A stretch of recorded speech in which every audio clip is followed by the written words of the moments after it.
이 은행 지점의 외환 송금 업무는 직원이 아닌 소프트웨어 로봇이 합니다.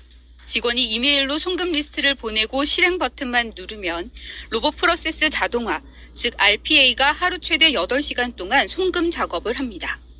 자동차 대출에 필요한 자동차 등록증도 RPA가 접목된 채팅창에 부탁하면 자동으로 찾아 직원 이메일로 보내줍니다. 이처럼 은행 전 지점에서 120개 업무를 RPA가 처리하면서 지난해 기준 150만 시간을 절약했습니다.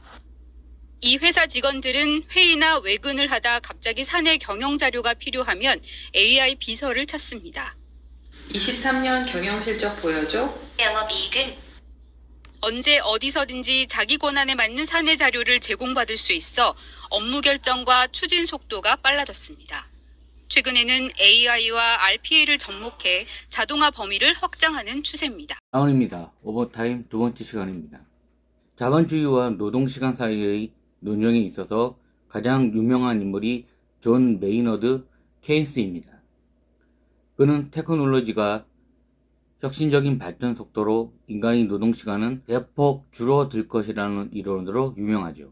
1860년부터 1930년 사이 영국에서 연평균 노동시간은 400시간 이상이 줄었으며 우리는 필요한 물건을 생산하는데 요구되는 인간의 시간이 앞으로 더 줄 것이라는 명확한 사실뿐이었죠.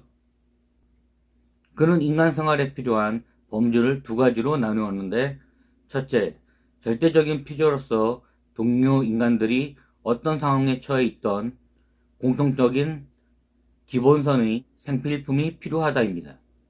둘째, 우월함의 욕구를 충족할 필요가 있다는 것이죠. 케인스는 경제 문제가 인류의 영구적인 문제가 아니라고 보았습니다.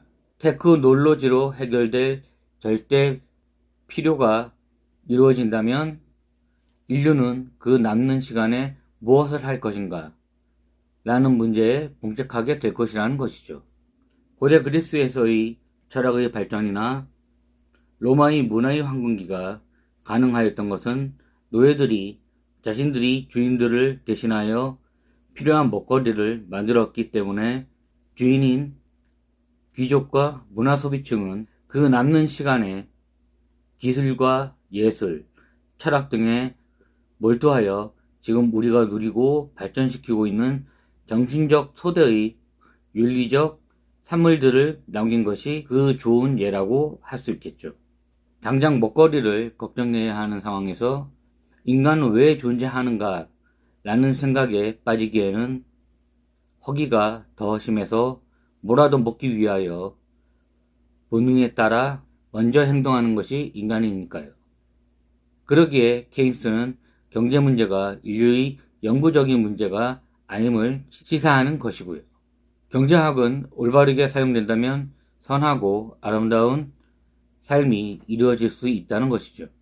즉 케인스는 적게 일하고 한정된 자원으로 충족된 삶의 목적이 무엇인가라는 것은 경제 행위의 바탕 위에서 우리들에게 묻고 있는 것이라고 보시면 되겠습니다. 하지만 1900년대 초 이런 케인스의 예상은 빗나갔으며 우리는 지금도 원초적 생존을 위하여 어마어마한 시간을 일하며 살고 있는 것이 현실이죠.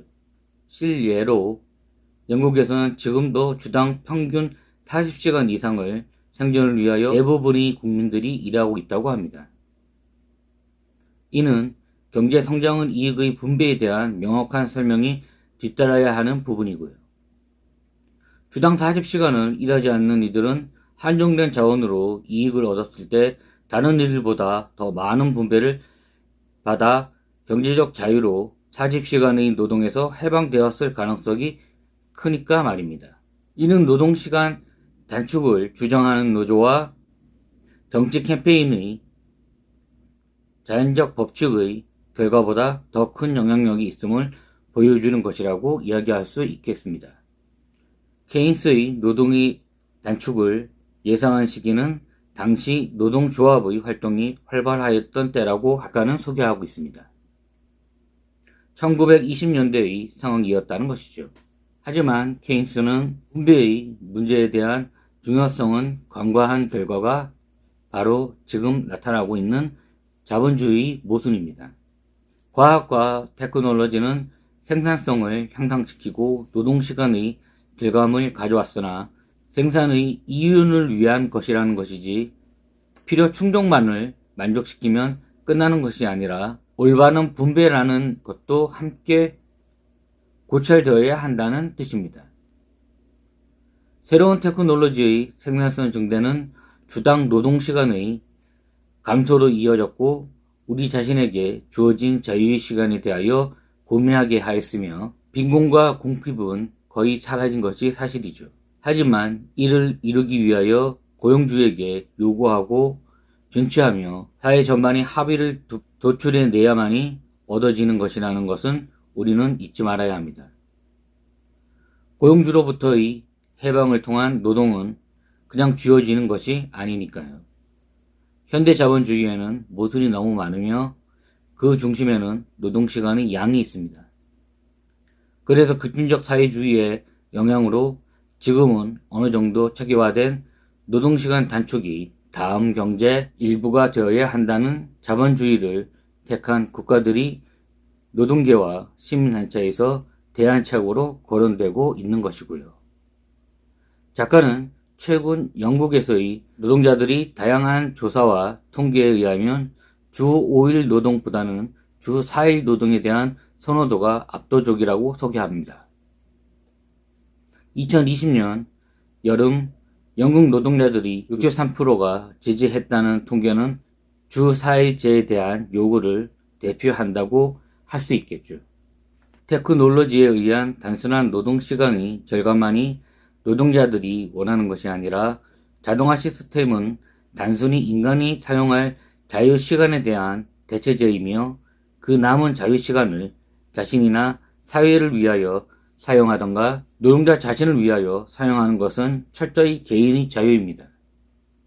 작가가 말하고 싶은 것은 테크놀로지 도입에 의한 노동시간의 절감은 자유의 시간을 노동자들에게 선물해 주었으나 불완전한 자본주의 모순과 고용주와의 관계, 자유시간의 의미 있는 소비, 나아가 노동이라는 자기 자신의 존재적 가치의 의미를 진정으로 깨닫고 행동하며 자유시간을 올바르게 사용하는 것이 자동화를 통해 근로시간의 줄기 전의 모습보다 자유시간이 더 많아질 것에 대한 헛된 자유시간의 사용이 자급자족의 노동을 그리워할 정도로 노동자를 의미 없게 타락시킬 수도 있는 독임을 우리는 확실히 알고 있어야 한다는 것이겠죠. 노동시간의 단순한 자동화를 통한 단축만이 모든 것을 끝내는 것이 아니라 그 자유시간을 어떻게 사용하는가가 우리 노동자들이 자기 자신과 노동의 의미에 대해서 참되게 바라볼 수 있고 고찰할 수 있는 그런 시간을 가져야 한다는 것을 케인스는 이야기하고 싶었던 것 같습니다. 라운이었습니다.